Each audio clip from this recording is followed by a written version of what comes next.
খুব সুন্দর হয় 5 টাকা পিস ওটা। ওটা দুটো নিছি ভাই, এটা দুটো নিছি। আর যেগুলো নিছি 4টা ভাই।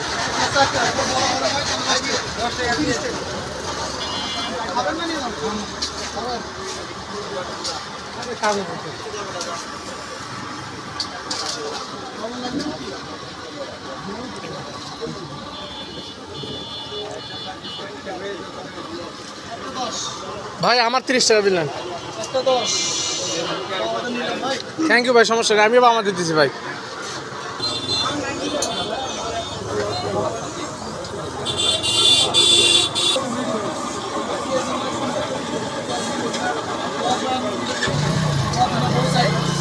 ভাই রসুন দাও দুটো, রসুন দুটো প্যাকেট।